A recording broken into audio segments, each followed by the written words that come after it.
러시아 공군이 지난 2일 일본 홋카이도 영공을 침범하면서 러시아의 우크라이나 사태가 극동아시아 지방까지 확전될 수 있을 것이라는 우려가 제기되고 있습니다. 글로벌 신용평가사 무디스는 지난 6일 러시아의 신용등급을 B3등급에서 7등급으로 4단계나 강등시켰습니다. 이것은 사실상 부도 직전의 상황이며 한국 IMF 외환위기의 3배에 이르는 경제 충격이 러시아에 왔다는 전문가들의 분석이 나옵니다. 이렇게 서방 진영의 경제적 제재가 이어지고 있음에도 아직 유럽에서는 러시아 석유가스 대금 지급에 관한 계좌를 폐쇄하지 못하고 있고 가스 파이프라인 역시 닫지 못하고 있습니다. 심지어 러시아는 모든 달러 자산을 금으로 바꿔놓아서 미국이 보유한 약 8,000톤 중에서 4분의 1 수준인 2,300톤가량을 보유하고 있는 상황입니다.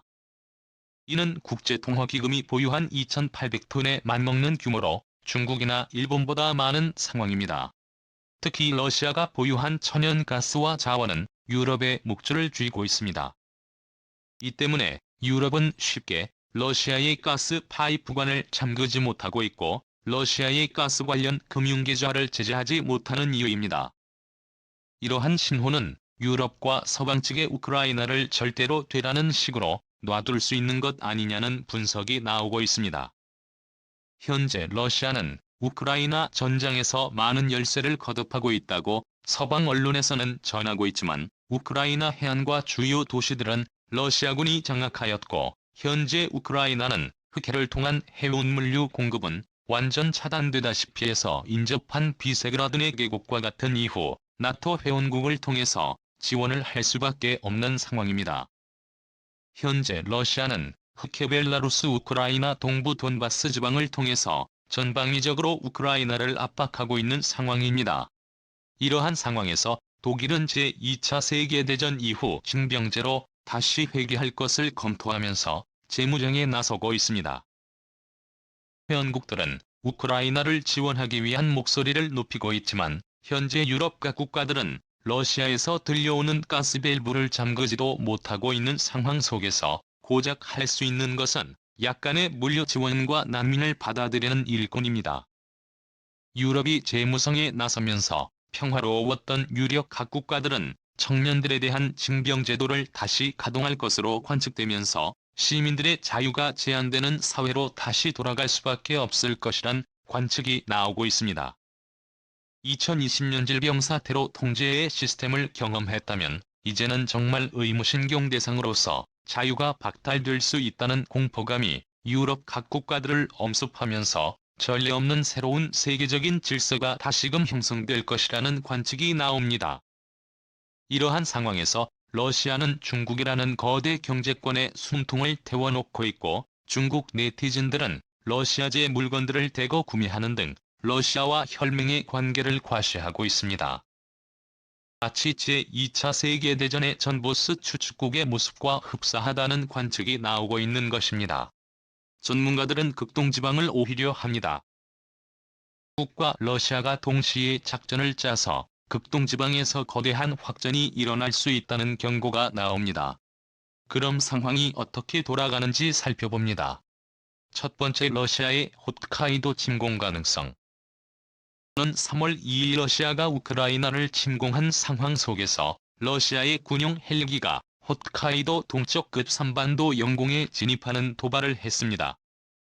이곳은 일본이 영유권을 주장하는 쿠릴 열도 내 개성과 인접한 지역으로 현재 러시아가 하부마이 군도와 인접한 반도입니다. 러시아는 근대기 일본과 어마어마한 갈등의 사건들이 있었는데요. 러시아는 일본에 의해 러일 전쟁 패배라는 엄청난 굴욕을 안겨줬던 사건이 있었습니다.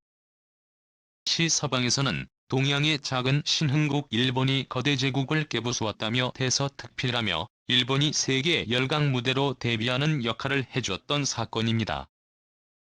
뿐 아니라 러시아가 공산화된 직후에는 1918년에서부터 1922년까지 시베리아 개입 사건을 일으켜 일본은 블라디보스톡 등 시베리아 일부 지방까지 진입해 러시아군과 전투를 했었던 사건이 있었습니다. 그만큼 러시아와 일본의 관계는 일본과 중국 간의 관계와 마찬가지로 악연이 매우 깊습니다. 심지어 최근에는 우크라이나의 일본인 70여 명이 자연 입대를 하겠다고 우크라이나 주 일본 대사관에 파병 의사를 밝히면서 러시아를 자극하고 있는 상황입니다. 상황에서 러시아가 일본 그중에서도 홋카이도를 침공할 수 있을 것이라는 관측이 나옵니다. 홋카이도와 일본 도호쿠 지방은 원래 러시아의 땅이 될 뻔한 지역입니다. 독일이 동서로 분단된 이 일본도 북쪽은 러시아다, 남쪽은 미국, 영국, 자유중국이 나눠 통치하도록 계획했었던 것입니다. 현재 일본은 미일 간 상호방위 조약이 체결돼 있으나 전시작전 통제권이 일본 자위대에 있어서 무력 충돌이 발생했을 경우 전적으로 일본 자위대가 통제를 해야 합니다. 자칫 순식간에 홋카이도 일대가 러시아에 의한 장악이 이루어질 수 있다는 겁니다.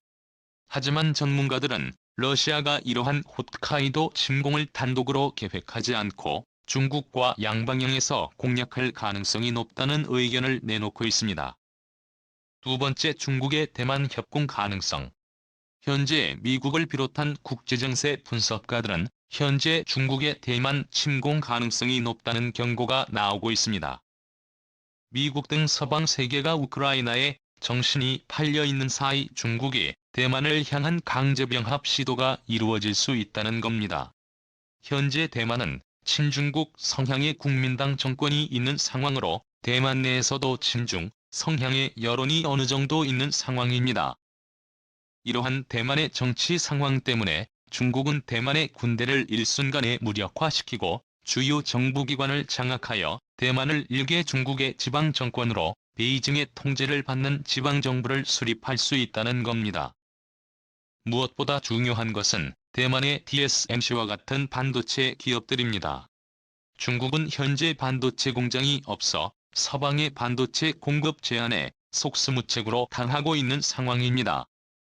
이러한 상황으로 인해 중국은 대만의 주요 반도체 업체를 노릴 것으로 관측되며 미국에서는 이러한 상황을 대비해 대만 반도체 공장을 여러 나라로 분산시키려는 계획을 내려놓은 상황으로 이 계획은 일본, 미국 등으로 분산되는 상황입니다. 자칫 대만이 중국에 의한 공격을 받게 된다면 세계 반도체 수급 대란이 일어날 수밖에 없는 상황입니다. 하지만 대만의 일본 자위대가 개입하면 이야기가 달라집니다. 일본 정부는 공공연하게 대만이 침공받으면 일본 자위대가 도와줄 것처럼 공언하고 있습니다. 일본 해상자위대의 화력은 생각보다 강해서 중국이 대만을 쉽게 침공하지 못하는 이유 중에는 바로 일본 자위대가 있습니다. 러시아가 만약 홋카이도에서 치고 내려온다면 일본은 대만을 도와줄 여력은 전혀 사라지게 됩니다. 때문에 중국이 대만을 침공할 때 반드시 러시아가 함께 합작하여 움직일 가능성이 높을 것이라는 우려가 나옵니다. 러시아는 홋카이도를, 중국은 대만과 센카쿠 등을 침공하게 된다면 속수무책으로 일본이 당할 수밖에 없는 상황입니다. 대만은 현재 미국과의 상호방위 조약이 없을 뿐 아니라 징병제도도 이루어지지 않고 있어서 사실상 무방비 상태 볼 수 있습니다. 중국과 러시아가 궁지에 몰리면 몰릴수록 대만 침공은 점점 가시화될 것이라는 우려가 나오는 것입니다. 세 번째, 한국의 참전 여부. 현재 한국과 일본 사이에는 지소미아 협정이 체결돼 있지만 한국은 러시아와도 지소미아를 맺고 있습니다. 뿐 아니라 독도 영유권을 두고 일본과 갈등이 있는 상황이고 러시아와는 영토 갈등이 없는 상황입니다. 한일 간의 상호방위 조약도 없는 상황으로 일본이 러시아로부터 공격받는다면 한국이 일본을 도울 수 있는 방법은 인도적 지원밖에는 없을 것이란 관측이 나옵니다. 러시아가 일본을 침공하거나 중국이 대만을 침공할 경우 한국은 북한의 침공에 대비해야 합니다. 북한은 현재 북중러 삼각동맹을 맺은 상황으로 자칫 북한의 남침이 이루어질 수 있을 것이라는 관측이 나오기 때문입니다. 때문에 한국은 일본이나 대만을 지원할 여력이 전혀 없고 한국 국토강위에 더욱 신중을 기해야 하며 해상로가 차단되지 않도록 해야 합니다. 특히 한국은 현재 미국과 만상호방위 조약이 체결돼 있을 뿐 아니라 전시작전 통제권이 미국에게 있는 상황이어서 만약 중국, 러시아, 북한이 한국을 침략하면 그것은 미국을 침공하는 것과 같은 상황이기 때문에 북중러 어느 나라도 한국을 침범하는 일은 발생하지 않을 것이라는 관측이 나옵니다. 전문가들은 중국과 북한이 한국을 침입할 수 없는 주요 이유 중에는 한국의 미사일이 있습니다. 주요 한국의 미사일이 중국의 핵심 도시들을 겨누고 있고 한반도 전역이 고슴도치처럼 미사일 기지화가 이루어지고 있기 때문입니다. 이뿐 아니라 한미 미사일 지침도 사실상 폐기되어서 사정거리 제한 없는 미사일을 만들 수 있게 됐습니다. 때문에 한국은 중국 전역의 사정거리 도달이 가능한 미사일은 중국을 두렵게 하고 있는 상황입니다. 전문가들은 현재 일본과 대만은 한국 안보에 무임승차를 하고 있다는 지적을 하고 있습니다. 현재 일본, 대만, 한국 동북아시아 자유진영 국가 중에서는 유일하게 한국만 의무징병 제도를 시행하며 동북아시아의 자유를 지키는 상황입니다. 때문에 일각에서는 일본과 대만이 한국의 청년 희생에 의해 지난 반세기 동안 공산진영의 침공으로부터 안전해 올 수 있었다는 지적을 내놓습니다. 하지만 이번 중국과 러시아가 일으킬 수 있는 급변 사태에서는 자신들이 스스로 국토를 지켜야 하는 상황이 오게 될 것이라는 경고가 나옵니다. 네 번째, 10개의 권역으로 재편되는 세계. 이번 우크라이나 침공 사태로 인해 전 세계가 확실히 10개의 거대 권역으로 나뉘어지고 있다는 분석이 나옵니다. 이것은 고대 예언서에 등장하는 말세의 상원 때와 유사한 것이라는 분석은 흥미를 끌고 있습니다. 말세에 10케이블 즉 10개의 나라가 등장한다는 해석이 있어 왔습니다. 사람들은 유럽연합이 해체될 것이라고 믿어왔으나 이번 우크라이나 사태를 계기로 유럽연합은 단순한 국제기구가 아니라 하나의 국가나 정부처럼 똘똘 뭉쳐 군대와 의회, 법정을 모두 갖춘 나라다운 모습이 만들어지고 있습니다. 러시아 역시 우크라이나, 벨라루스, 카자흐스탄 등지로 자신들의 영향권을 확장해가며 자국의 영토를 확대하고 있습니다.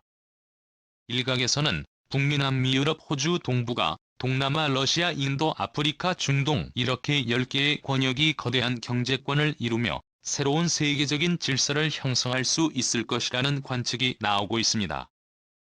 세계적인 미래지정학적 조지 프리드먼은 한국이 강력한 한미동맹과 한미경제협력의 바탕이 뒷받침된다면 한국은 동북아시아를 이끌어가는 강대국이 될 것이라고 전망하며 한반도는 물론 만주 집안 일본까지 섭렵하는 강대국이 될 것이라고 언급해 눈길을 끌고 있습니다.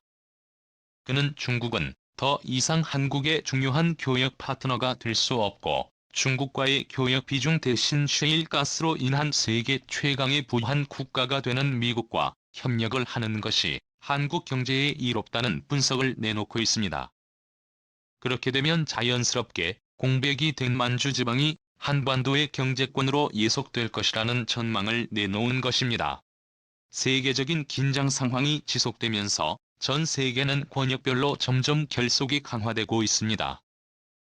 동북아시아도 유럽연합이나 러시아와 같이 더욱 강한 결속력을 지닌 지역이 될 것으로 관측되어지는 가운데 한국이 주도권을 잡게 될 수 있을지 주목됩니다. 감사.